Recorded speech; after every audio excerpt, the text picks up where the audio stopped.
Thanks, guys. Yeah, we were tracking storms throughout the morning, and now it's been pretty quiet. We're starting to see a couple more pop-up showers out there. We do have some pockets of heavier rainfall in these headed into the river parishes right now. Notice how slowly they're moving up to the north. If you paid attention this morning, most of those were headed down to the south, to the southeast.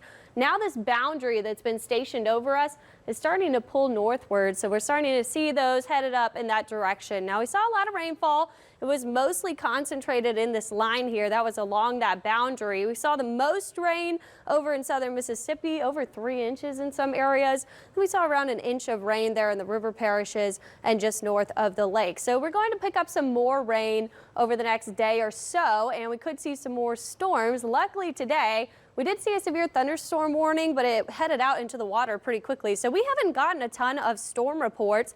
Most of those staying just to the north of us. We did have a tornado report over in North Carolina, and we just haven't seen much. We are still in a marginal risk for severe weather.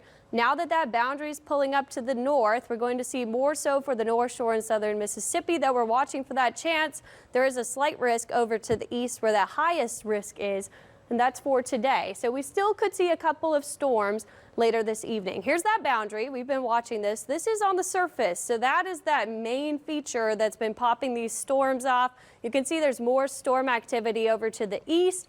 For us, we're starting to see a little bit of storm activity along that boundary again. It's very warm across the region where we're seeing that warm front pulling up that warm air, and then we have all that cool air up to the north as well as that dry air. All of that dry air up in North Texas, northern Louisiana.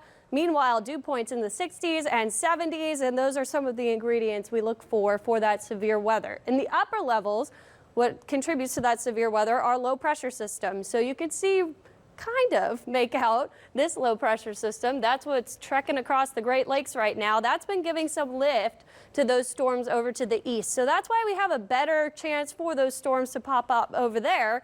And then if you look over to the west, we have this bigger low pressure system that we're tracking moving across the Great Plains right now, that little swirl. So that's giving a little bit of lift to parts of Texas. We're starting to see some convection popping up right there with that green top. So we're kind of in the middle there. That's why we don't have a ton of lift. We haven't seen too much storm activity today, but we do have some of those shortwave features to give us those storms. So as this moves up to the north, we'll see a couple more storms popping up into the evening. Some of those could be on the stronger side. We're mostly worried about hail.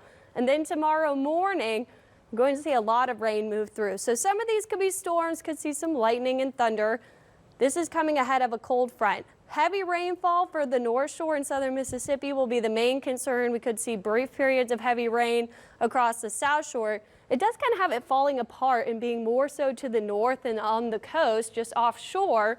We'll see if that does play out the way the models have it. Most of us will see some sort of rain. Behind that, northerly winds. It's going to be cool. We'll see some cloud cover coming in, and then we could see a couple showers on Wednesday as well with moisture in the region. So rain potential. Some areas tomorrow could see really heavy rain, over 2 inches widespread across the North Shore in southern Mississippi. Elsewhere, we could pick up around an inch of rain. So we'll watch for street flooding tomorrow. That is during the commute. We also have a marginal risk for severe weather. So again, watching that hail risk, it's mostly going to be for damaging winds, and we'll have to monitor for a spin-up tornado. But that extends in the same region because that boundary is not going anywhere. But it's given some of us really nice weather today. The North Shore saw sunshine through most of the morning. Now we're seeing it down on the South Shore as that boundary pulls back up to the north. And it's actually a pretty nice evening. Very humid, though, on the northern side of that boundary. A little bit cooler, but we're in the 80s, so feeling warm. Dew points in the 70s, incredibly humid, 74%. The rest of the evening, once that sun goes down, temperatures falling into the 70s. We're still going to stay very warm over the night as that boundary continues to pull to the north. So we had a really cold stretch through March 21st. Then we saw that flip. It's been really warm. We're sitting in the 80s, and we're actually going to see a change coming with tomorrow, and that rainfall brings through that cold front. We'll be down into the 60s. So 2 days of below normal, and then we climb once again. So we're looking at those rain chances through the start of the week, and then things will clear up. We'll be nice through the middle of the week, guys, and then we're looking at a couple of chances for rain as some systems move just to the north of us, but we stay warm through the start of next week. Back to you. All over the place. Yeah, we just Cool. have to get through Warm. tomorrow, though, with the rain, right? Yes. We do. Once we get through tomorrow morning, it's really not looking like a bad week at all. Most of these systems by the weekend are kind of looking to pull north of us, so we'll have to watch for that, but storm chances only tomorrow. All right. Thank you, Hannah. Well, the